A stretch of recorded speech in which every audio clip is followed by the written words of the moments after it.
All right, it is now 7:20 and we are out of closed executive session and we will reconvene the regular meeting of the Board of Education. Roll call, please. Mrs. Brunner. Here. Mr. Booker. Here. Mr. Herrera. Here. Mrs. Hauk. Here. Ms. Mayville. Here. Mrs. Whitcomb. Here. Mr. Zickert. Here. Before we start the regular meeting of the board, as a reminder, all board members are expected to follow our approved meeting norms and board protocols as follows. I, as board president, will preside over the meeting, and we as a board will adhere to board policies, board processes, and board procedures. We will model the behaviors expected of all students, staff, and community members. We have an obligation to express our opinions and respect others' opinions. We will remain business-oriented, objective, and ends-focused in our work. We will assume positive intent. We will listen alertly to the discussion. Are there any items on the agenda any members of the board would like to amend or move? Hearing none, do I have a motion and a second to approve the agenda of the regular meeting of the Board of Education on May 20th, 2024 as presented? So moved. Second. Member Hauk made a motion and Member Herrera seconded the motion to approve the agenda of the regular meeting of the Board of Education on May 20th, 2024 as presented. Discussion? Roll call, please. Mrs. Hauk. Aye. Mr. Herrera. Aye. Mrs. Whitcomb. Aye. Mr. Zickert. Mr. Booker. Aye. Ms. Mayville. Aye. Mrs. Brunner. Aye. Motion passed, 7-0.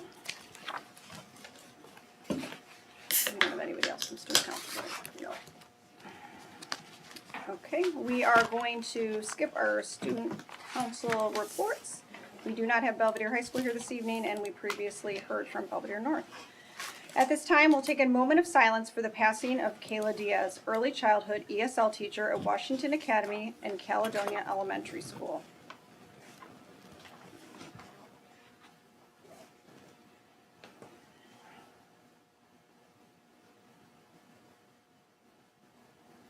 Kayla Diaz Rosario, 31, went to be with her Lord and Savior on April 24, 2024. Born November 20th of 1992 in San Juan, Puerto Rico, gifted as a daughter to Azaris Rosio Laguna, graduate of Inter-American University, Puerto Rico, with a bachelor's degree in education. Kayla was a devout follower of Jesus Christ from a young age. Her beloved grandfather exposed her to Christianity, the Bible, and Sunday services. All lessons and experiences she took to heart. She attended CADES in Puerto Rico, where her love for the Lord and desire to follow him grew. There she was loved and cherished by the congregation, becoming an extension of the family. It was here where she met her future husband, best friend, and love of her life, Felix Santiago. They dated for 5 years before their marriage ceremony on July 5th, 2014 in Puerto Rico. Both were looking forward to celebrating their 10-year anniversary this coming summer, after recently celebrating the 15th anniversary of meeting each other and their first date. Felix was drawn to Kayla's outgoing personality and genuine love toward those around her, especially her amazing hugs. He compared her to a hummingbird, quickly fluttering to and fro in order to connect with as many people as she could. They moved to the United States 7 years ago and began teaching in the Rockford Public School District 205. Kayla was formerly employed at Barber Language Academy and Nashhold Early Learning Childhood Center, and currently employed at Washington Academy in Belvedere, where she taught pre-K. Kayla was a polyglot, fluent in numerous languages, which helped her connect with a variety of people on both a personal and professional level over the course of her short life. The light of the Lord took Kayla, and her bright eyes and big smile were some of the first things people noticed about her. She was sweet, kind, caring, genuine, and full of life. Whether she was interacting with her family, friends, co-workers, students, or strangers, Kayla treated everyone with grace and kindness and made them feel loved and important. Felix and Kayla chose each other as young adults and committed to never quitting on their marriage or each other regardless of circumstances. There were never words spoken in anger or raised voices in their marriage. They worked together, with the help of the Lord, to be the best partners they could possibly be for each other. Felix treated her like a princess that she was, and she in turn loved and treated him like the man God intended him to be. Kayla was able to always look on the brighter side of life, even when faced with adversity. She actively chose to spread joy and hope. Felix reminisced that he was always filled with so much love and respect for his wife that he was blessed to be the one God chose as her wedded companion. Together with God at the helm, they created a beautiful life of love, laughter, kindness, and service to others. Survived by her husband, Felix Santiago, mother, Azaris Rosero Laguno, extended family in Puerto Rico, a circle of beautiful friends both near and far, and her cats, Cherry and Shadow, preceded in death by her maternal grandmother, Jenny Laguna, and loving friend, Ray.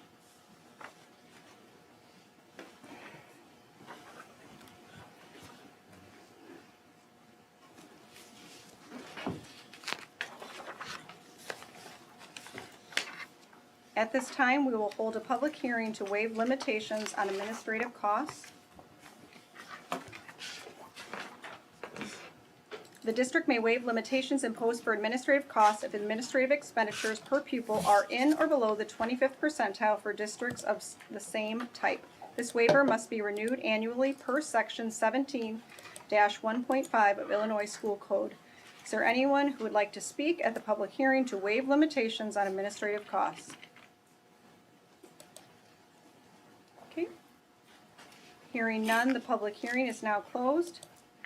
Again, we just already heard from our final report for student council reports for 23-24 previously. All right, next on the agenda, we'll shift to our board committees. Report starting with Business Services Committee meeting on April 30th. Mr. Herrera or Mr. Booker, do you have anything you'd like to highlight or share regarding business services minutes? I wasn't there. Yeah, I don't have any additional information to add. So. Okay. Does anybody have questions for Mr. Herrera or Ms. Armstrong? All right, next is Educational Services Committee on May 1st. Ms. Mayville or Ms. Houck, do you have anything you'd like to highlight or share regarding the Educational Services minutes? I do not. All right, does anyone have any questions for Ms. Mayville or Ms. Houck or Dr. Johnson or Dr. Carson? Next is the attached report for Parent-Teacher Advisory Committee meeting from May 1st is attached for your reference. Was there anything, Mrs. Whitcomb, you wanted to share? No, I think, yes. Okay.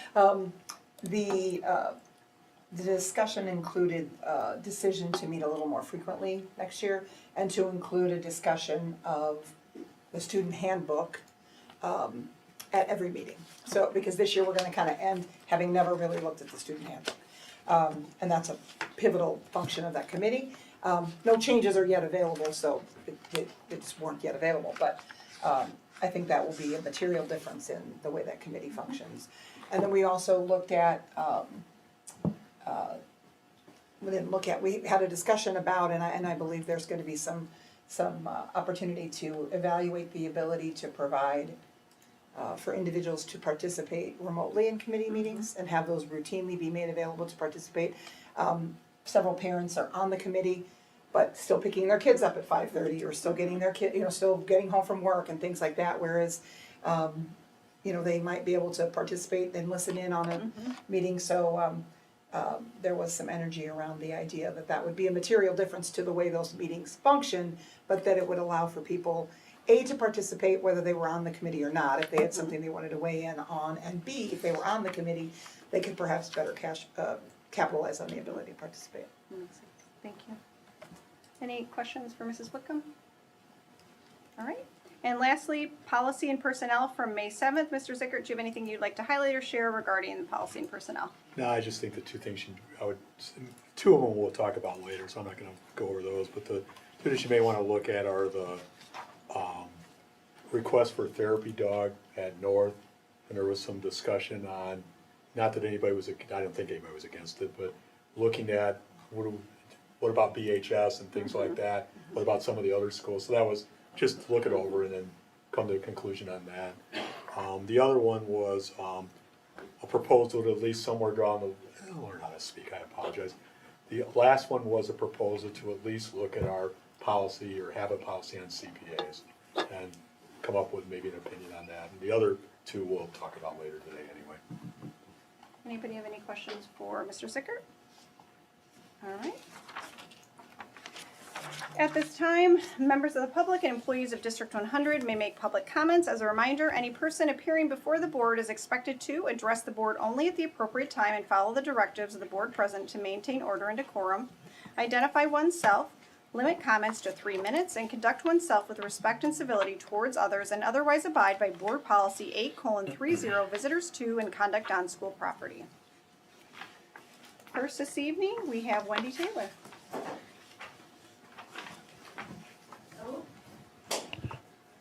I have a short time, and I want to start by clarifying that there is a difference between the 5-year D100 strategic plan, the 10-year master facility plan and committee, the long-range facilities committee, or the 10-year facility needs assessment. I've heard them all used interchangeably in the last few meetings, and they are all separate committees or documents. The 10-year master facility plan was presented, and it had 3 possible scenarios, only one of which kept Perry open, or kept closed Perry. The Perry decision had to be the first decision because so much depends on that choice, as well as the fact that it would have been cruel to keep the community waiting on that decision. Dr. Shug was very clear that there were only 2 choices with Perry: close it or give it the substantial investment that it needs to remain a viable school that can continue to meet the needs of the community around it. In other words, my words, put up or shut up. You have made an important decision. I look at this as a vow you have made to this community, those teachers, and those students. I look at this decision as a vow you have made as more than just a financial choice to keep the school with the largest per student cost open, as more than a $4 to $11 million commitment to improve its infrastructure. I look at this vow as committing to offer this neighborhood school the same opportunities as the other amazing schools in our district. All of the special education and EL services it currently does not have, as well as a full-time nurse. This would, in turn, possibly return the missing 38% of the Perry neighborhood kids who attend other schools because of a lack of opportunity at Perry. The BEA contract states class size maximums as a limit, not a recommendation. I have been fighting every spring for the district to choose to have at least 2 sections of every grade at Perry. Instead, the contract language is often used as a tool to allow kinder, 3rd, 4th, and 5th to be reduced to 1 section, filled, and even overflowed to other schools. Multiple sections of each grade level permits teachers at Perry to have the same opportunity to collaborate with grade level colleagues as the other elementary school faculty. A 6-1 vote tells me that you are committing to give the Perry community all of these things they have not been given in the past by hiring the needed staff. A 6-1 vote to keep Perry open should be followed by no less than 6-1 support for the undoubtedly large bids that Mr. Winters is going to be asking for in the future. The facility needs assessment, created by experts in the field of education and architecture, calls for over $4.4 million in facility needs to be met in the next 10 years. Yes, it is a 10-year plan. But the first $2.3 million is urgent and needs to be done in the next 1 to 4 years. The hated and debated salsa chart that showed the issues at Perry can only be turned from red to green by this commitment. That commitment means a new secure entrance and elevators, a new roof, water softener and new pipes, hot water in the boys' restroom, and an upgraded fire alarm system and LED lighting. As union president, I would be very involved in the decisions that would affect my teachers. Restoring this building could mean many, many months of construction and restoration that could lead to unsafe conditions for the students and staff. I will be paying very close attention to how teachers are protected and how they are involved in the process. The safety of our students comes first always, and the student learning conditions are the teachers' working conditions. Thank you. Thank you, Wendy. If there's anybody else that would like to approach the board, please come forward at this time. State your name in doing so.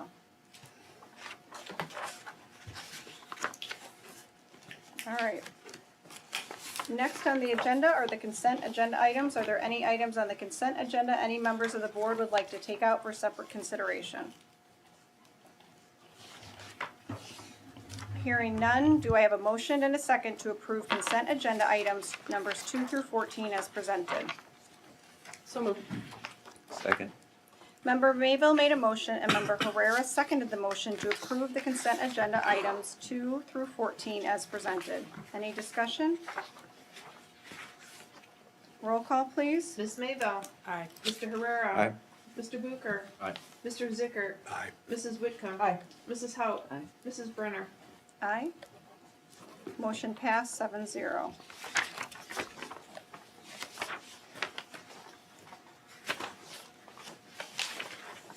Next on the agenda are our roll call action items, starting with the revisions to existing Board of Education policies. Are there any revisions to the existing Board of Education policies any members of the board would like to take out for separate consideration? Hearing none, do I have a motion and a second to approve roll call action items number 1 through 13 as presented? So moved. Second? Member Mayville made a motion, and Member Hauk seconded the motion to approve roll call action items 1 through 13 as presented. Any discussion? Roll call, please. Ms. Mayville. Aye. Mrs. Haut. Aye. Mr. Zickert. Aye. Mr. Herrera. Aye. Mrs. Whitcomb. Aye. Mr. Booker. Aye. Mrs. Brenner. Aye. Motion passed 7-0.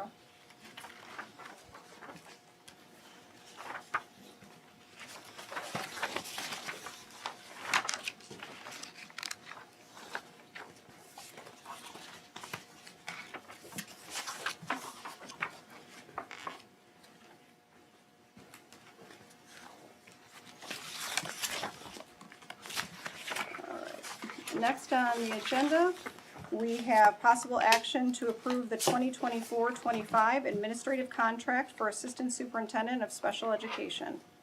Do I have a motion and a second to approve the 2024-25 administrative contract for the Assistant Superintendent of Special Education as presented? So moved. Second? Member Herrera made a motion and Member Mayville seconded the motion to approve the 2024-25 administrative contract for the Assistant Superintendent of Special Education for Alicia, how do you say her last name? Fabian, check. Thank you, I want to say it correctly, thank you, Fabianchek, hello, good evening. In the amount of $143,000 effective July 1st, 2024 as presented. Discussion? Roll call, please. Mr. Herrera. Aye. Ms. Mayville. Aye. Mr. Zickert. Aye. Mr. Booker. Aye. Mrs. Whitcomb. Aye. Mrs. Haut. Aye. Mrs. Brenner. Aye. Motion passed 7-0. And Ms. Fabian Check is here with us this evening in the audience. She was exceptional in the interview process, and we look forward to the opportunity to work with her in the future. Thank you so much. Is there anything you wanted to share with the board? Thank you to the Board of Education for this opportunity. I'm honored and excited to be joining the community in July. Thank you. Welcome. Welcome. You are official, so now you're coming. Next on the agenda, we have possible action to approve the 2024-25 administrative contract for 11-month athletic director at Belvedere North High School. Do I have a motion and a second to approve the 2024-25 administrative contract for 11-month athletic director at Belvedere North High School as presented? So moved. Member Herrera made a motion and Member Booker seconded the motion to approve the 2024-25 administrative contract for 11-month athletic director at Belvedere North High School for Brian Young in the amount of $96,792 effective July 1st, 2024 as presented. Any discussion? Roll call, please. Mr. Herrera. Aye. Mr. Booker. Aye. Mr. Zickert. Aye. Mrs. Whitcomb. Aye. Ms. Mayville. Aye. Mrs. Haut. Aye. Mrs. Brenner. Aye. Motion passed 7-0. Next on the agenda, we have an MOA to approve additional sick days. Do I have a motion and a second to approve the MOA to approve additional sick days as presented? So moved. Second.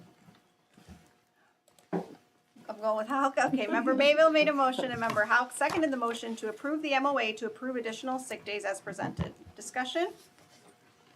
Roll call, please. Ms. Mayville. Aye. Mrs. Haut. Aye. Mr. Herrera. Aye. Mrs. Whitcomb. Aye. Mr. Booker. Aye. Mr. Zickert. Aye. Mrs. Brenner. Aye. Motion passed 7-0. Next on the agenda, exterior door repair and renovation, RFP.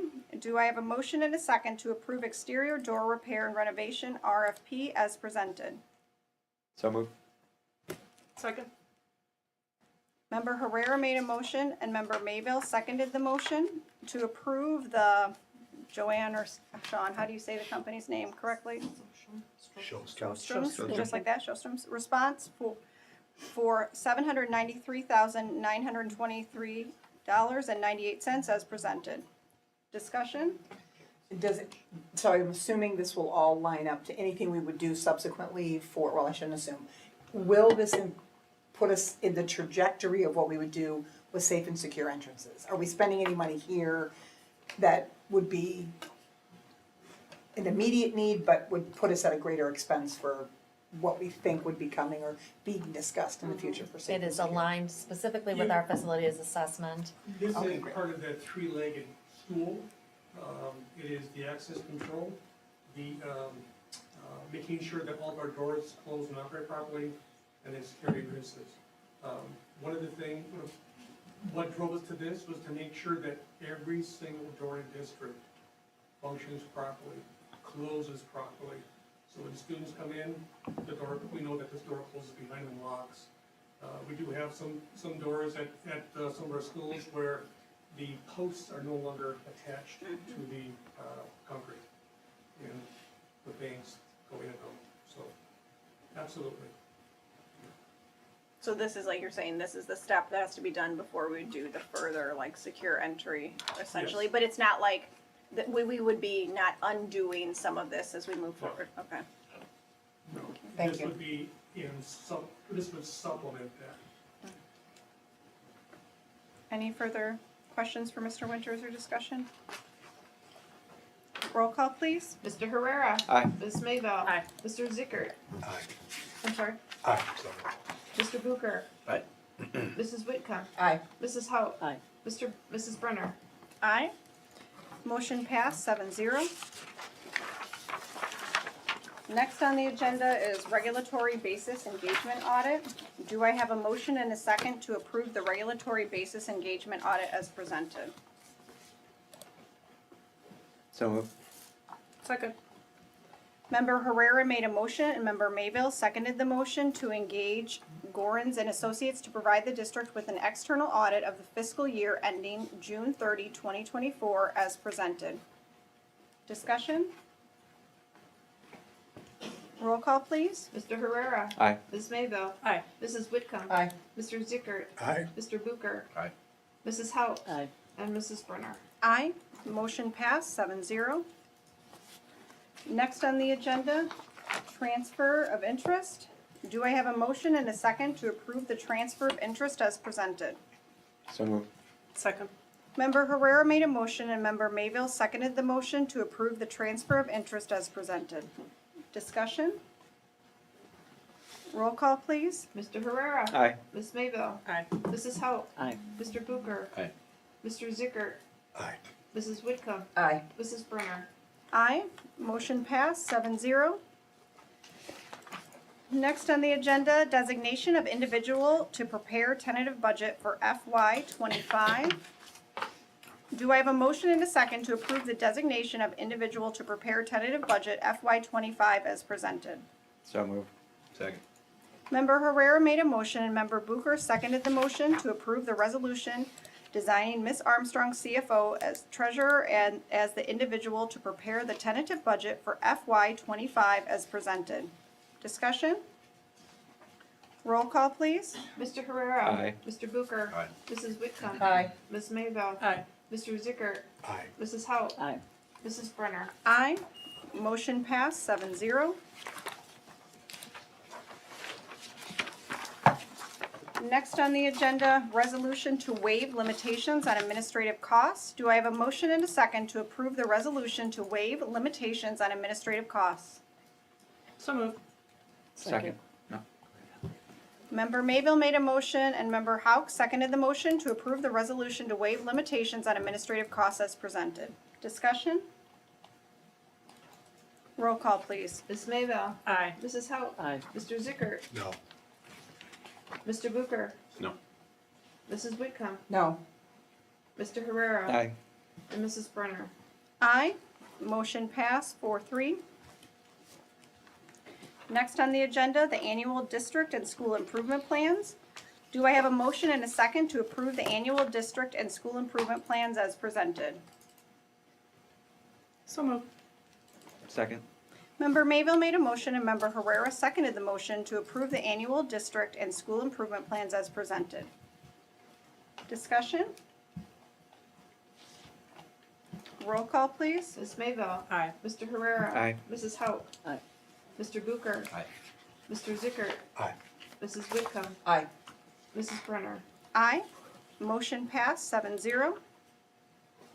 Next on the agenda, we have new course proposals for fall 24. Do I have a motion and a second to approve the new course proposals for fall 24 as presented? So moved. Second. Member Herrera made a motion and Member Mayville seconded the motion to approve the new course proposals for fall 24 as presented. Discussion? Roll call, please. Mr. Herrera. Aye. Ms. Mayville. Aye. Mrs. Whitcomb. Aye. Mr. Booker. Aye. Mr. Zickert. Aye. Mrs. Hauk. Aye. Mrs. Brenner. Aye. Motion passed 7-0.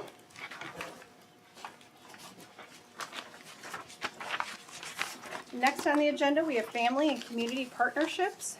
Do I have a motion and a second to approve the family and community partnerships plan as presented? So moved. Second. Member Mayville made a motion and Member Hauk seconded the motion to approve the family and community partnerships plan as presented. Discussion? I just want to say this kind of blew me away when I clicked on the attachment.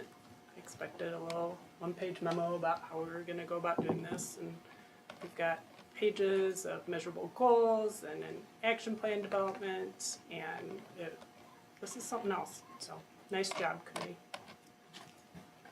Any further discussion? Okay, roll call please. Ms. Mayville. Aye. Mrs. Hauk. Aye. Mr. Herrera. Aye. Mr. Booker. Aye. Mrs. Whitcomb. Aye. Mr. Zickert. Aye. Mrs. Brenner. Aye. Motion passed 7-0. Next on the agenda, Belvedere North High School Therapy Dog Pilot Program. Do I have a motion and a second to approve the Belvedere North High School Therapy Dog Pilot Program as presented? So moved. Second. Member Mayville made a motion and Member Herrera seconded the motion to approve the Belvedere North High School Therapy Dog Pilot Program as presented. And I know we've got a visitor in the audience that maybe wanted to greet the board, give a little update that came to our policy and personnel meeting as well. Sure. So the page that looks like this is the one that I sent to the Policy and Personnel Committee.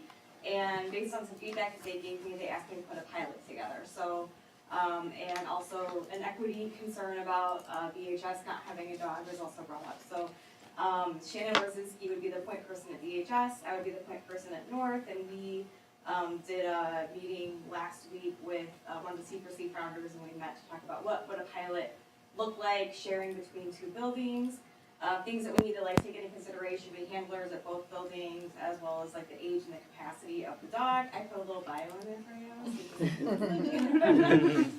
So he's currently only 4.5 months old, so he would be about 8 months at the beginning of the school year. And that age and that training of the dog, he would need to do a slow roll in gradually into the building and get used to the building and the people and multiple handlers. So based on feedback from C4C, they suggested that we wait until second semester to start implementing him into VHS so that he can get used to our handlers. We can do a gradual rollout over there. One other question that came up was, can VHS just get a dog too? There's a little more to it than that, but C4C suggested that we pilot this, and then if it goes well, then we take the things that we learned from this pilot to implement another dog at VHS if that's something that we choose to do at the end of this. So in here, in the pilot, I put a timeline together, what preparation might look like this summer. There's an opportunity, if this were to pass, that we could bring him in for some summer training with summer school students. We would have to get the opt-out form and all of that in with summer school students in time for that. What types of things we would measure and evaluate and what the actions would look like, and then I answered some questions from the Policy and Personnel Committee at the end of this. So, Thank you, Liz. Yeah. We appreciate it. Does anybody have questions for Liz or any further discussion on the agenda item? My only part on this was, I think she was very convincing, by the way, when she was in policy, so I'm not, She did a great not that job. I'm against or anything like that, I just thought, when we do a pilot, it would be nice to have an end of it, like we do it for a year and then examine where we're at, because if we're gonna add to BHS, or we're gonna add to whoever else, whatever else options we look at, we've had a year to decide how it worked there to see what we could utilize other places if we do, or if we don't. That was my only thing, other than that. So I did put that together for you. So. Okay. Yeah, that's what you put in here, like some of the actions Yes. and monitoring. That's the other document that's in Yep. there that has the file with the pilot. Yep. I just really like dogs. So do I love it. Anybody have further discussion or questions? No, I think it's great. We have a dog in our office every day, and it is a mood booster. So I think it's awesome. Thank you for taking in the committee feedback, we appreciate it. Of course. Okay, roll call please. Ms. Mayville, Aye. Mr. Herrera, Aye. Mr. Booker, Aye. Mrs. Hauk, Aye. Mr. Zickert, Aye. Mrs. Whitcomb, Aye. Mrs. Brunner. Aye, motion passed 7-0. Yay. I'll have to bring him to a meeting. Yeah, when he's all ready to go. Yeah. The following items have been added for discussion or will be coming up for further review and or possible action in the future. Background information has been provided and the board may ask questions and or request clarification at this time. We have the National School Lunch and School Breakfast Program Community Eligibility Provision. Ms. So- Armstrong? Yes, sorry. So I brought this up at Business Services, wanted to bring it to the board as a whole. Each year, we've been kind of evaluating our National School Lunch Program, and after COVID, and everyone was receiving meals at no cost, there is a provision of the National School Lunch and the School Breakfast Program called Community Eligibility Program, which allows every student to receive breakfast and a lunch meal every day, no cost to a family. But there's cost implications, so you have to be at a certain percentage, and even if you're at that certain percentage, it isn't always financially advantageous at a break-even point for a district. We don't make money off the National School Lunch, and we're not intended to make it off that. So this year, as we were looking at it, I was able to take data from the COVID years, as well as where we are the last year and this year, where we've had participation.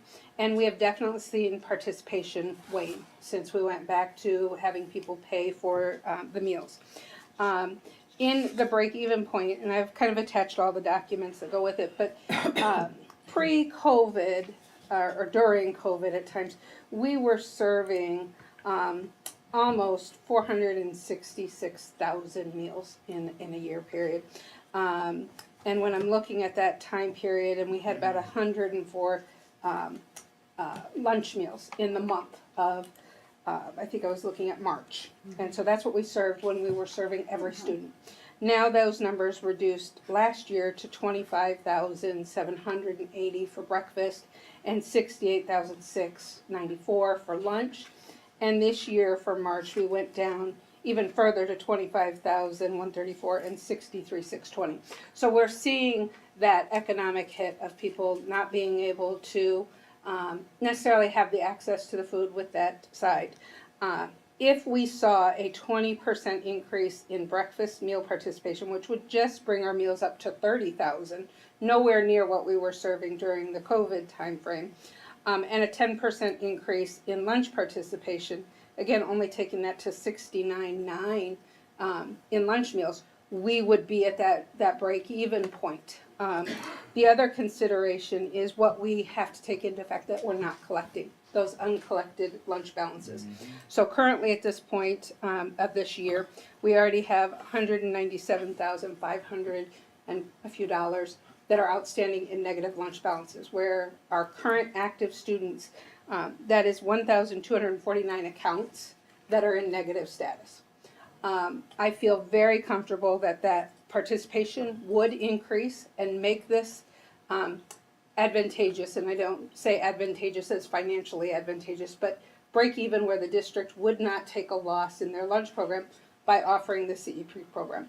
I, however, am not at the ability to just say we're going to apply it. I want to get the board's feedback if that is the route we want to go to. The application period is open currently. ISB has actually reached out to us as well, saying, you look like a good candidate, fill out this form. They've helped me analyze this as well. They recommend that process as well. And this does take that food insecurity away, but it also takes that financial burden off our families where they don't have to worry about that, and kids aren't coming to school with whatever mom or dad could throw together. So this makes sure they get a balanced breakfast and a balanced lunch, and everybody's treated the same way. I think it's advantageous as a district, it's advantageous to our schools, to our kids, to make sure they're ready to learn when they walk in. So essentially, I'm here asking the board, basically, doesn't need an approval, but just a straw poll of, are we comfortable with moving forward with me doing the application for this process for next school year? I'm 100% in support of this. For sure. For sure. Yeah, they do it in Rockford, I mean, it's a good idea. It makes life easier. Oh, yeah. And we've gotten some emails this year when there was a change. I know I'd gotten some that I forwarded to you earlier where people were asking about why we didn't have this, so I think it'd be great. Okay, I will move forward with that application, thank you. Thank you. All right, next on the agenda, we had student ambassador program and board member qualifications. Did you want to say anything, Mr. Zicker? I know we talked about this in policy and personnel, or? Yeah, we've talked about this in policy and personnel of not a lot, but enough. I think part of it is the policy and personnel committee, before they really wanted to move forward, wanted to know what kind of interest there was from the board. There's some people that are very supportive of it, and Ms. Brenner is one of them. Some that are not that elk like myself, not that I don't want to see it, I just think we haven't explored other options. That's the only option we looked at. So, I mean, it's other school districts have done it. So I think what the committee wanted was some feedback on how the board as a whole, or at least a good portion of the board, felt about it before we proceeded anymore with this. Because we've talked about it, what, 2 months now? At least. Yeah. Maybe three, Did we maybe talk three. last month? I'm sorry? Was it last month?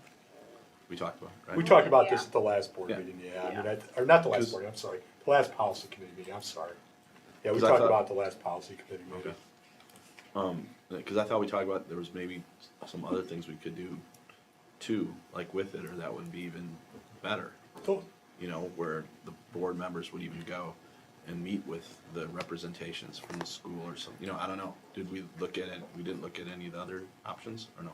they weren't discussed, but I think part of it was that, and correct me if I'm wrong, is that nobody was throwing out options until there was some thought of how much maybe involvement we wanted in this. If I'm goofing this up, tell me. Yeah, I mean, I brought it forward after going to the board conference because a lot of our local and regional districts have gone to this type of model, and I just felt like with some of the stuff, like with RIA coming, and it would be kind of a next step in advancement to that. So really, the committee then started to look at some different sample policies and protocols or other districts that have these structures in place. And then some of the language that you can see here, like at first we kind of talked about, do they do a 2-year term? But then we liked that if it was a 1-year term, it would give a variety of student voice in relation to the process and having the opportunity. But then also there was a lot of dialogue about with kids having other obligations, whether it be clubs and sports, right? That a 2-year commitment was a long commitment in relation to that, so. I mean, there was a pretty lively discussion on it. I mean, I think the people on the committee had a variety of views on it, I think, and then I think part of it is that, you know, they saw like Brock the last time as a person that I actually, you know, stands out, at least I think he stands out in terms of involvement and things like that. I've told the committee in the past, the Belvedere's been lucky enough to have an ISB representative twice. It's been a while, but I know Lisa Volkman's daughter was an ISB representative sitting on the State Board of Education as a student. Connor Riley, who at least one of the teachers in there I think knows pretty well, was another student that sat on the board at the ISB too. So I mean, there is opportunities for kids to, not that, I mean, that's hard to get to, and I think Belvedere was blessed, they had 2 of them. My only concern was, did we look at any other ways that they could be involved, maybe even more so? That like, whether it be a superintendent, cabinet, I mean, sitting at a board meeting, we're taking them as representing every student in the school, maybe, and they may or may not be. I mean, I think that if we're gonna do something like that, having sat in a place like this before too, is that having them attend the superintendent's cabinet. I mean, if you really want to be where the change is, sit with Dr. Ady, sit with Dr. Carson, sit with Dr. Johnson, Dr. Shug, and be involved in those discussions too, because that's when a lot of the real pavement, rubber hits the road kind of stuff. We get it after that, but if you want to be in the structuring of what goes on, it's probably in the forefront would be the place to do it, because then you would get student input before it gets here that may change what we would have proposed anyway, because you have that student input. So, I mean, there's a lot of different ways you could do it. I just think, for me personally, I wish we'd examine more of them and then decide. Maybe this one is the best one. I don't know. I guess I don't see these as mutually exclusive, so I think if people want to, you know, it's Dr. Shug's cabinet, if she wants to have student leaders attend her cabinet, that could be something she could look into. If we want to think about having student representatives on committees, that's something we can talk about in the future, but I really like this. I think it's a good start. We got some emails from some students who seemed really interested in doing this. I think Rhea was a great accidental, unintentional exhibit A tonight as to interest and the quality of our kids and what they can lend to the board. So I think this is awesome, and if people want to, you know, if the policy committee wants to keep having discussions as to other ways to get our students involved, I think it's great. I think the kids in our schools are a lot more likely to perhaps run for school board someday than they are to sit on a school district's cabinet. And we need more people running for school board, please. We need more people running for school board. And so if we can get these kids involved early on so that they can see what happens here and see what it's all about, I think that's awesome. That's where like real change takes place at the local board levels. So yes, absolutely. Let's get the kids in here and do it. Just one small comment I had on the student ambassador overview.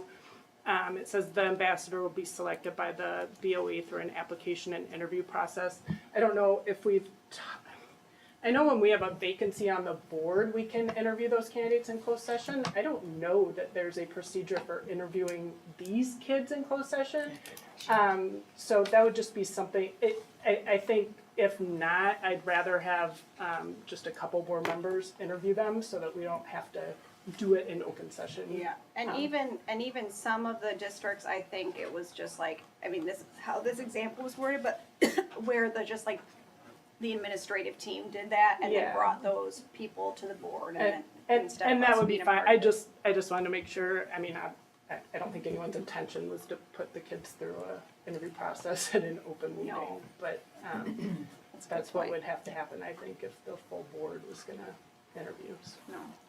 Yeah, that's a great point, and we can definitely follow up on that. So the process of selecting students, they're student representatives, right? And we're elected by the community to represent within a certain segment, township, all of the parameters of how that works, or board members are. I'm not opposed to having them approved by the board, but to me, if they're to represent the student's voice, then I'd like to see the policy committee undertake some discussions about how to get the students involved in selecting a representative from each of the schools that would be, whose name would be put forward, or a slate of candidates perhaps that would be put forward. If in fact this was something we were gonna go forward with, and the intention is that they represent the students, that the students would be deciding who the representatives were, just as voters do when it comes to the election of board members. Other feedback? I could get behind that too as well, so. Thank you. Yeah, me too. And I like the fact that we've had emails, I think, from the Voice Club, which I think is amazing. So the fact that there's already excitement over it within the student body is enough reason for me. So more about maybe clarity and discussion in relation to the student voice in the selection process and/or, the interviews not taking place in open meeting.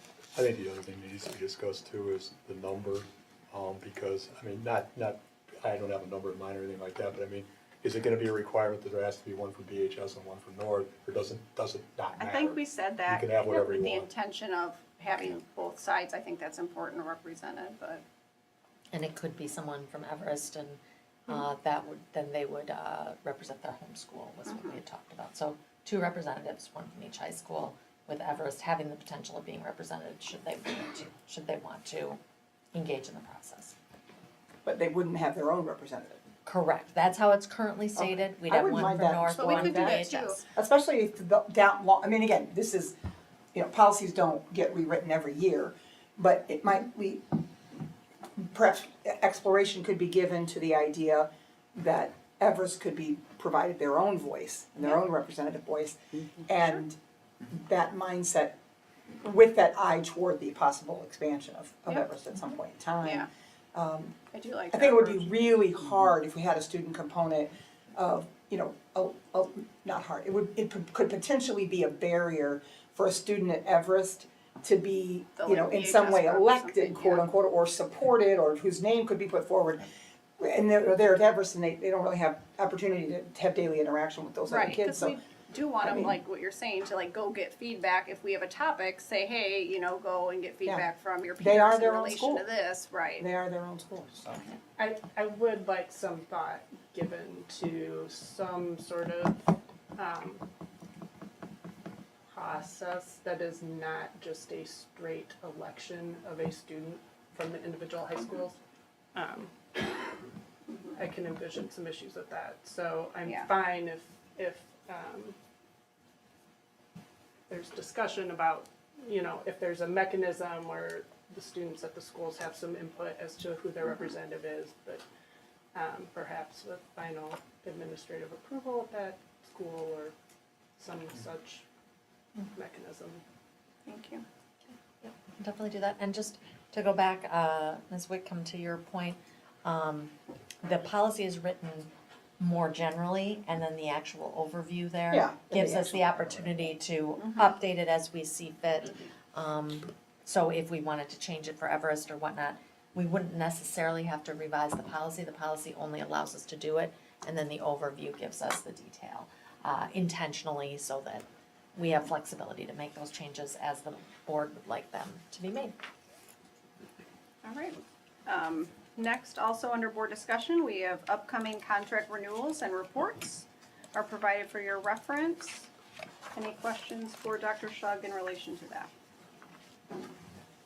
All right, at this time, we are at administrative reports. I'd like to turn the meeting over to Dr. Shug for the administrative reports section of the agenda. All right, I have prepared the briefest of brief superintendent comments. I anticipated we might be having a longer evening, and it has been it's been a full month of May. Mostly I wanted to say congratulations to our graduates. We had wonderful, if a little bit warm, graduation ceremonies this past weekend. I wanted to thank Dr. Carson, who was able to be there in my stead. I have had some situations happening and was not able to attend, and I understand he delivered my line did. very well. Did. So I appreciate that, and I frequently said, and you've heard me say, I'm sure, that graduation is my favorite day of the year. It is just such a moment of pride, I think, for our whole community and us as a district. To see the culmination of all of the efforts of our students as they walk across that stage. And I know this year Dr. Carson had one of those students to walk across that stage. So especially nice to be able to deliver the line in this particular instance. We also had scholarship night this past week as well. And just another exceptional evening demonstrating the generosity of our community. The legacy and tradition of educational excellence is exceptional, and the amount of generosity going to our students to really make a change in their entire lives is really something to behold. So a really great week this past week here in District 100. I want to also congratulate Mrs. Jennifer Diamond. She was our fifth grade, she is a fifth grade teacher at Lincoln and was recognized as Teacher of the Week this past week, much to the delight of her students. And if you had an opportunity to get out to CMS, they hosted their third annual multicultural fair in April. And it is just such a spectacular event to see. Again, tons of community, tons of culture, tons of great things happening, and student engagement as well as family engagement. So really, really exciting. And I wanted to give you all a reminder to please tune in on May 22nd, where we will have the State Line Scholastic Bowl, which promises to be a really exciting, historic event. So be sure to engage with that. And that is my very, very brief superintendent comments, unless anybody has anything for me. All right, hearing none. We have our strategic plan updates in there. I will not walk you through that presentation, but I will, I'll highlight just a couple quick things. So again, May has been a really busy month. I want to highlight that in our early childhood expansion, we have filed an intent to apply for additional PFA funding for our 2025 school year. So we are enthusiastic about the potential receipt of that. Link Crew Mentor is recruiting leaders to serve as mentors in the fall and coordinating orientation. That's been the outgrowth of a lot of work, again spearheaded by the high school teams and Dr. Carson. We're really excited to see that come to fruition next year. Anything else you want to highlight in Goal 1, Dr. Carson? Well, we just appreciate the approval of the coursework tonight to be able to offer newcomer supports Thank you. next year. So thank you for that. That is, and thank you for highlighting that. We are really excited to be offering a newcomer program. As we know, in our district, we have experienced tremendous growth in our newcomers here over the past year, and we are excited to be responding to that and making sure we have programming available. And there is more to come as we explore some additional options for those newcomers to help pave their pathway to graduation. So look for that in June. Goal 2, Dr. Johnson, anything you want to highlight there? Just that in June, we do a professional development day that all centers around social emotional learning, and we've been able to secure a lot of experts in our community that are going to come, and one of them is the Illinois Migrant Council that's going to come in and talk about adverse childhood experiences, but from the lens of some of our newcomer families. Goal 3, this evening you approved our Family and Community Partnerships Action Plan. So we are very excited about that. In many regards, it is a plan to plan. We have more planning scheduled for next year, but we really have a tremendous team, created some great baseline data and some great action steps that I think are really going to help us in our outreach to our families and to our communities. So we are excited about that. Goal 4, Dr. Ady, anything you want to highlight there? We're starting to monitor our para-fill rates too, and we're still struggling. A lot of districts are, but our para-fill rate is 23% higher than a year ago. So pretty happy about that. 42 of our subs will receive a bonus at the end of this year for working either 50 or 75 days, which I think is awesome. I mean, we have 42 people that have worked at least 50 days, and in some cases 75 plus days. We are starting to plan for our District 100 sub orientation. On the last positive survey, we got some feedback from the subgroup, and a lot of subs actually completed that, so we got a lot of good feedback there, and we'll use that feedback to plan for our sub orientation in August. Fantastic, thank you.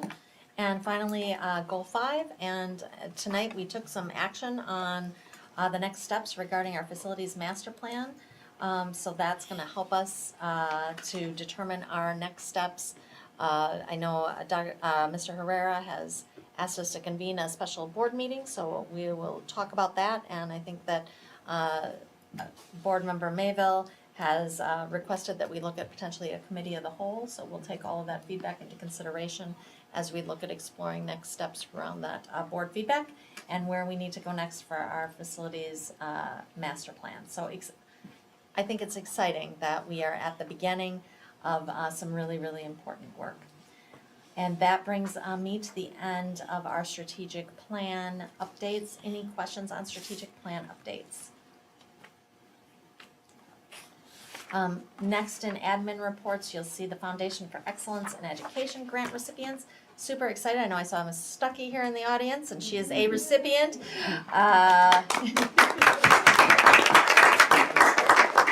To her credit, she's a recipient every year because she writes the grant. I encourage people to get out there and write that grant, or she says not so much. Get out there, write that grant. There is some funding available, and there's other recipients I see. We got Mrs. Taylor out there. It's really fantastic the work that the Foundation for Excellence in Education does to support some of those projects that we have going on in our schools. So big thanks to them, and very excited for what they will enable us to do. And if anyone ever wants to come to the foundation meeting where the teachers come in and So good. present, they show the following year the grant recipients come in and they present to the foundation what the grant did for them in their classroom. It's really cool that occurs in April. I think every year they come in and present to the foundation. So that's really fun. It is fantastic. They do a lot of really good things. I was an admin representative for 4 or 5 years on that. They're really some really innovative, good ideas for kids. And they want to support it. They want to support it, and so more applications, more opportunities to get funded. I'm sorry, Mrs. Stuckey. And you've got in there your department highlights, FOIA log. Any questions on any? Financial updates. I'm going to turn over to Mrs. Armstrong. Okay, as part of our Strategy 5 plan is to actually have in the administrative reports copies of the financials that were approved this evening. I know they are always on consent as approval. At this opportunity, just wanted to kind of highlight some of the differences, just to become more familiar with what you're seeing in these financial reports. Really quickly, because I know it's late and we want to get out of here. On the year-to-date revenues, you will notice the federal revenues are a lot higher at this point of the year for this year over the prior years. This would be due to the closure of ESSER II funding that happened during this fiscal year, but also with the addition of, when the board recalls, I combined 2 positions of the accountant and the grants manager. We are now getting all our grant claims in on a very timely manner. So we're seeing these claims come in. So we did get some of that March funding really before April closed out. So we did see a spike in some of those claims that we have. With the reminder that ESSER III is the substantial amount of ESSER funding that we receive. So we are putting in those claims as the boilers are starting to come in and we're looking at the installation. You'll see that continue to go up as we claim that revenue. You'll see that expenditure as well. The expenditure side, they're kind of trending pretty on track. Our purchase services is a little lower for this year right now. That is a big portion of that is that First Student hasn't gotten us their last 2 months' bills as they were revamping their billing system. So you will see that go up a good chunk in the May financials as they're getting those to us now.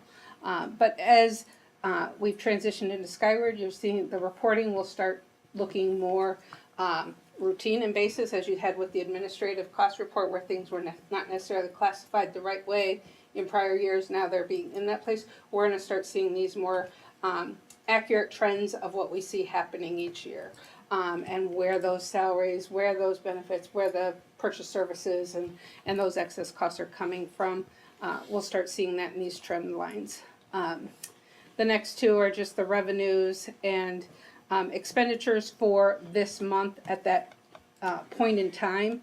Again, this is where you're going to see that variance of what we had in data from our old system of Business Plus, especially when you look at the expenditures on page 4, where you look at purchase services for year 2023. It looks like we had barely anything in that graph. That's going to be how we were classifying expenditures and how they were processing payments. So these will become even more robust in being able to accurately show that trends as we continue to utilize this type of format. And then you see that month by month overall fund balance of where we're looking at.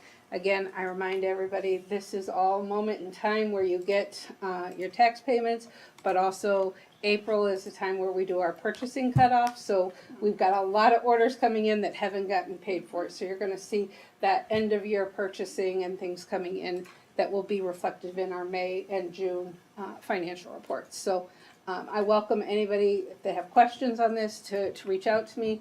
I am really trying to go through this high level, but make sure that we actually take a minute and look at what's on here so that there's an understanding of where the financials are.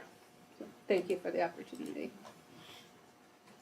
And I do really appreciate Mrs. Armstrong taking the time to create these. Yeah. Again, lots of questions about, Yeah. what's the big picture? And I hope this is making that big picture much clearer so that for the community as well as for the board. Yeah, I think they're great. Good Mhm. job. Thank you. Any other questions for Mrs. Armstrong?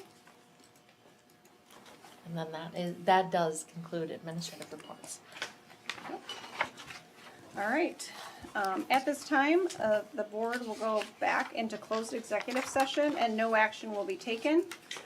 Do I have a motion and a second to go into closed executive session regarding Section 2, Heading C, Exceptions, Sub Number 1 of the Open Meetings Act to discuss the appointment, employment, compensation, discipline, performance, or dismissal of specific employees of the public body or legal counsel for the public body and student disciplinary cases?